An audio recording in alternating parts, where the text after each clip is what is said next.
Welcome to the Optimalist Podcast, where we've set out to examine the higher order capabilities that we need to build an optimal future with AI. I'm Sara, your host through this exploration of the elements of human flourishing. So let's figure out together how we cultivate them. Today, I'm bringing you another solo episode. We received such a great response last time to being able to listen to our ideas rather than just sifting through our newsletter and reading them. For some people, listening and responding and reflecting that way is a better way to kind of get through and really think hard about new ideas that are a little bit complicated. So today I'm going to read parts of a newsletter that we published back in August about where we believe professional development should be moving. And that is actually the key word here in what I'll be discussing, movement. So let's talk about professional growth by design, where the most important thing is getting in motion. November 30th, 2022 is the date that marks the release of ChatGPT. 2 months later, the product had been used by 100 million people. We have been fascinated by the potential impacts of AI on society ever since GPT-3 arrived in 2020. A few years before that, our interest had been piqued by the machine learning work we did at Swivel, developing automatic video and podcast editing tools. But what really got our attention was the breakthrough that GPT-3 was creative. This hit very close to home for us as designers. With the arrival of ChatGPT, the world joined us in this fascination. Of course, it was not the first AI tool any of us had used, and AI is far more than ChatGPT. But it was the first generally powerful AI that a large population had now directly experienced. And its launch marked what you might consider a new era in human skill development. What defines this new era? It's the era of acceleration, when the rate of technological process or progress has pretty much exceeded the rate of our own level of adaptability. Before ChatGPT, you could stay ahead of technology and trends with effort. But in this past era, it was also still safe to do the opposite. You could avoid new technology and trends, avoid adapting, and mostly be just fine. That is likely no longer true on both counts. Humans can no longer adapt fast enough to the rate of industry-leading change, even those who actively try. Those who previously tried to avoid new technology and trends can no longer hide for the length of a career. There likely is not a professional on earth that is safe from some level of disruption, including educators. In this era, asking, is there a better way to do this? Almost always leads to an answer of yes. This even likely holds true for the most risk-averse industries like healthcare.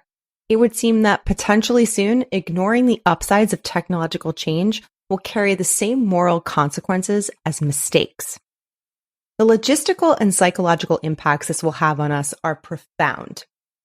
We have never had what is quite nearly an obligation to be adaptable, especially in response to the change that we can never hope to fully keep up with.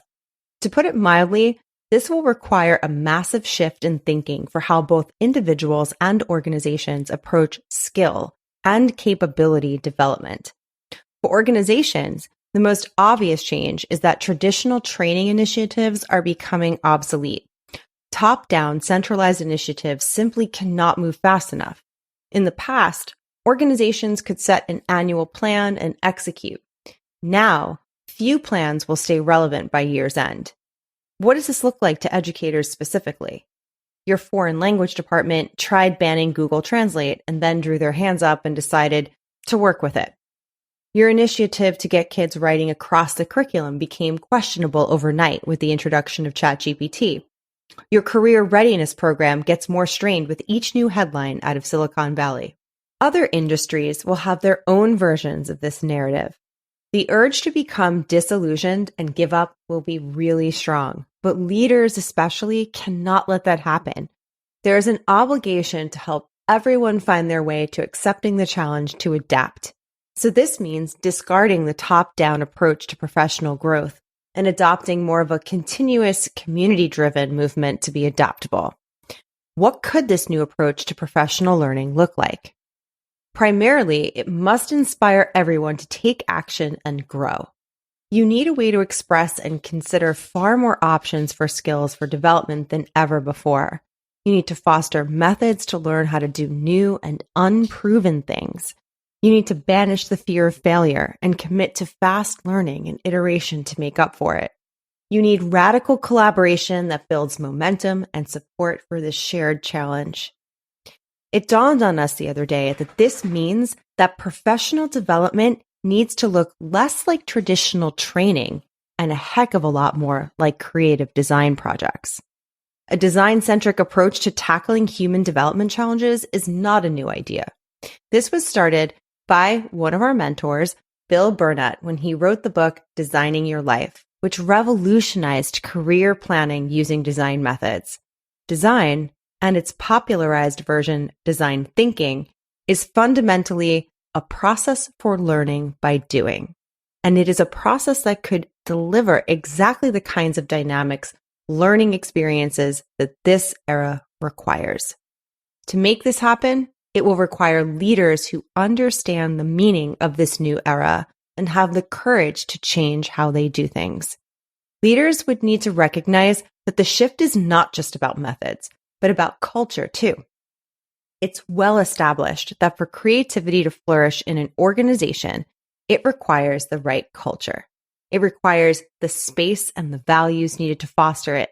The same is now likely true for professional growth. This will also require rethinking values that were once entrenched but now stand in the way, including long-term planning, the avoidance of errors and mistakes, formalized learning groups, and this is the way it's always been done mindsets.